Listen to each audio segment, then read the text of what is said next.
वो IT counters पर बिल्कुल नज़र रखनी होगी, क्योंकि हम आईटी स्टॉक्स में देखें तो ज़ोरदार तेज़ी जो है वो नज़र आई है। Wipro, LTI, Mindtree, Infosys, TCS में सभी में तेज़ी थी। एलएनटी टेक्नोलॉजीज भी 2.5% लगभग ऊपर रहा।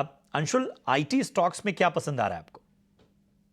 देखिए, आईटी स्टॉक में मेरे को जो टॉप फेवरेट लग रहा है वो एलटीटीएस लग रहा है। वीकली चार्ट पे 3 इनसाइड बार, ये जो करंट वीक है थर्ड इनसाइड बार है और टाइटली क्लोज्ड है 5250 के पास। पिछले 3 हफ्ते की क्लोजिंग है और करंट मार्केट प्राइस भी वहीं चल रही है। हालांकि मॉर्निंग में ब्रेकआउट अटेम्प्ट किया गया था, थोड़ा सा रिट्रेस किया है। 5295 का एक रेजिस्टेंस है। 5295 निकलते से स्टॉक में बड़ा ब्रेकआउट आएगा 3 हफ्ते के टाइट क्लोजिंग का। स्टॉप लॉस समवेयर अराउंड 5200 का रहेगा और टारगेट 5650 से 5700 तक का बनेगा स्विंग बेसिस पे। 3 हफ्ते की टाइट क्लोजेस से जब भी स्टॉक चलता है 10 से 15% का मूव बहुत आराम से देता है। बिल्कुल। तो ये है सलाह एल&टी टेक पर।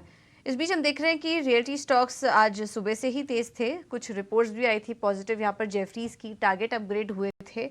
अब यहाँ पर अच्छी बाइंग भी नजर आ रही है। डीएलएफ ऊपर आ चुका है करीब 4%। गोदरेज प्रॉपर्टीज में 4% की तेजी है।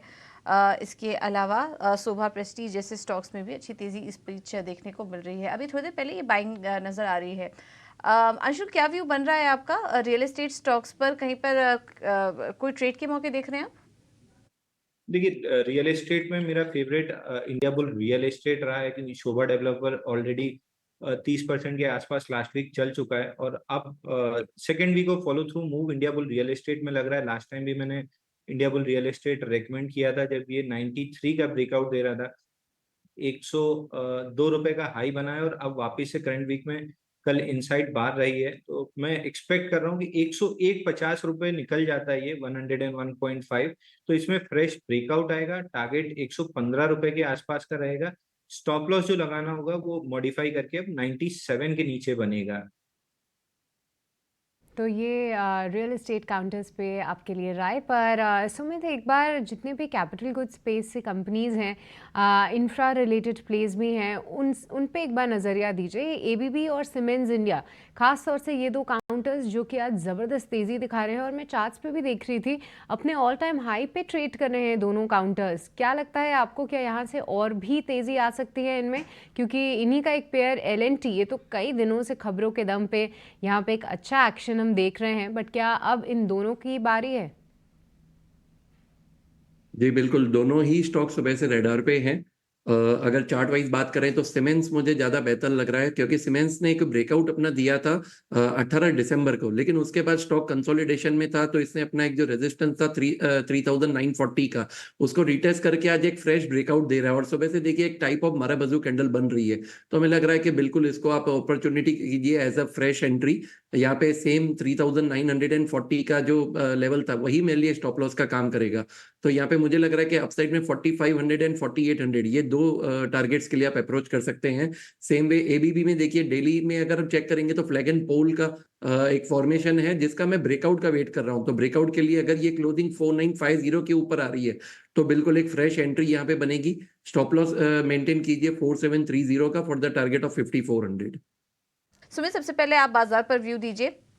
शानदार तेजी इस बीच देखने को मिल रही है। क्या लग रहा है आपको, अब आगे कौन सा लेवल्स वॉच करें और अगर किसी को ट्रेड लेना हो तो किन स्तरों पर नजर रहेगी आपकी? हाय, गुड आफ्टरनून टू ऑल। तो बिल्कुल देखिए, निफ्टी ने एक डबल बॉटम बनाया है। कल के सेशन में भी डिस्कस हुआ था जब मॉर्निंग शो पे थे, तो 21,500 का जो लेवल है वो एक काफी इंपॉर्टेंट लेवल था। तो क्लियरली एक मेंशन था कि जब तक क्लोजिंग बेसिस पे 21,500 ब्रेक नहीं हो रहा है तब तक आप एक बार पोजीशन अपनी होल्ड रखिए। और आज देखिए काफी अच्छा एक गैप अप मिला। गैप अप से जो मेन चीज है वो होल्ड किया है, जो ओपनिंग था वो होल्ड किया है। लेकिन अगर आप कंपेयर करेंगे बैंक निफ्टी को, तो कहीं ना कहीं जो है एक ऊपरी स्तर पे एक प्रॉफिट बुकिंग टाइप आया हुआ है। तो निफ्टी में अभी भी आप होल्ड पे बने रहिए और 21,630 स्पॉट लेवल पे अभी आना एक ट्रेलिंग स्टॉप लॉस रहेगा। लेकिन अगर ओवरऑल सेम 21,500 जो है वो एक काफी इंपॉर्टेंट सपोर्ट है। तो जब तक क्लोजिंग बेसिस पे क्लोज नहीं आ रहा तब तक आप अपना पोजीशन बनाए रखिए।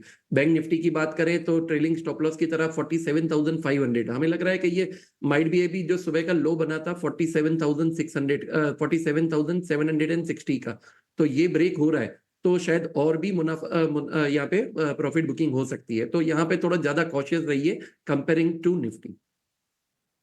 तो ये नजरिया फिलहाल इस वक्त इंडेक्स पर आता हुआ सुमित जी की तरफ से। चलिए शुरू करते हैं अपना पहला खास सेगमेंट और ये है ट्रेड का चौका।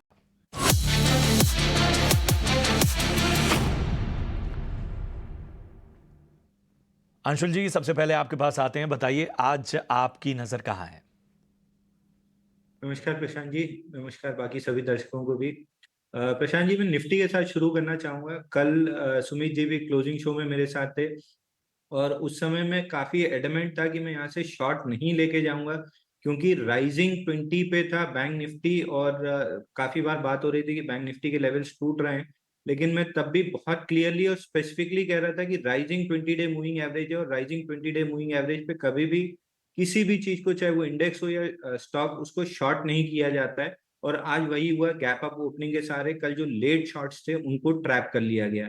तो मार्केट में अभी भी मेरा व्यू काफी बुलिश है और स्पेशली मिड और स्मॉल कैप्स में मेरा व्यू काफी बुलिश है। तो मैं दो स्टॉक्स लेके आया हूँ।